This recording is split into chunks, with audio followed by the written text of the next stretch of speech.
Hello students, let's start with the first chapter, class 5 headlights book, Dignity of Labor. See, in this chapter we are going to do about various type of occupations. Dignity means respect. So you have to pay respect to all the people irrespective of the work they do. All the work are important. Right, so see here the pictures given of a sweeper, chef, doctor and a farmer. So they are doing their work, and all these people are required for the smooth running of the society. So in this, it is like if we look around us, we will see different people doing different jobs. Farmers grow crops, doctors treat patients, sweepers clean roads, garbage pickers collect garbage. So no job is less important or inferior, right? This is important, that no job is less important or inferior. So in this they are telling we must appreciate the dignity of the labor. This means that we have to respect all the kinds of work. So you cannot consider that the job of a sweeper is inferior. So you think one day if the sweeper does not come, then so that is really very important. What is occupation? The work people do to earn money on a regular basis is called occupation. Every occupation requires special skills and provides a useful service to the society. So again I said, whatever the job people are doing, whatever the work they are doing, it is required by the society. An architect cannot do the work of a mason. So architect is a different person, a potter is a different person, similarly plumber.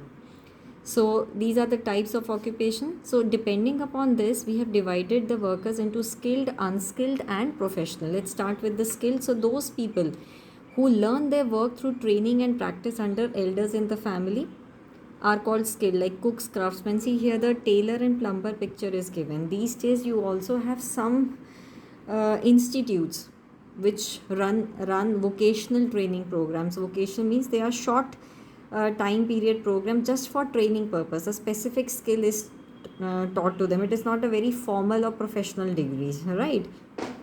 Like tailor and plumber. Then we come to unskilled laborers, like who do not require any formal education or any type of training.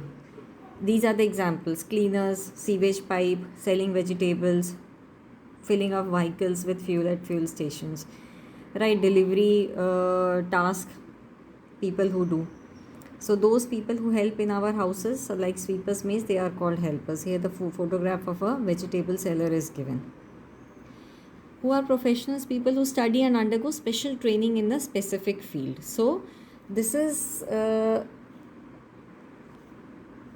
we should treat everyone.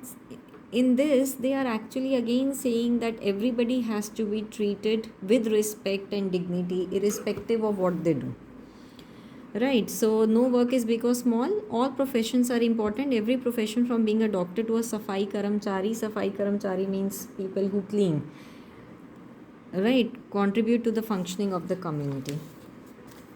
Another important topic, which is child labor.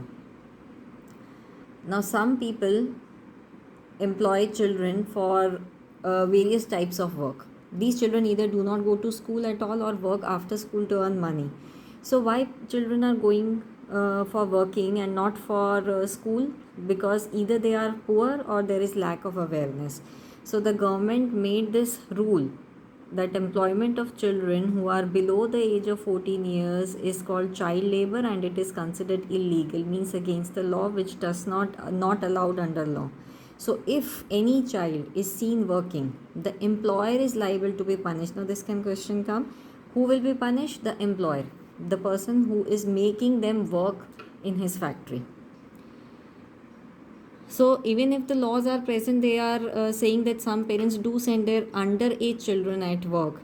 Now what will be the effect if they are going? It affects the mental and physical well-being of the child. When you are educated, you grow up, you take good decisions, your intelligence increases, you come to know about so many things. These children, they are deprived of their good working environment, good education qualification, leading to malnutrition also. Then is gender equality at work. What is the meaning of gender equality? Means men and women are considered equal and should be treated equally. These days, all the females, they are studying very hard. You must be having both boys and girls in the school, teachers, male teachers and the female teachers. So everybody is studying, working hard, and now even the females can go into any type of occupation they feel like. The Indian, again, a law has been made for gender equality. The Indian Constitution prohibits any discrimination against women under the right to equality. So this is important. Under what law? Under the law of right to equality. What is gender equality at workplace? Both women and men are given equal opportunities and equal pay for equal work. Like if you are in class 5, a male teacher teaching class 5 and a female teacher, equal work, so they are going to get equal wages. Clear? Very small chapter and very easy chapter, mainly dealing with that you have to respect. All kinds of work are important. Can we do all the tasks? No, we cannot do. Women can take up only some jobs, false. Employment of children who are above, this is false. This is below 14. Some jobs are less important, false. A mason is a skilled labor, true. Okay. So what else? Now if you see, come to the main, see in this chapter what is exactly can you get in the exam. You have a list of some of the workers, you divided into unskilled, skilled and professional. Professional are those formal training, they are always professional, like banker, teacher, pilot, engineer, right? Carpenter, plumber, they are all skilled.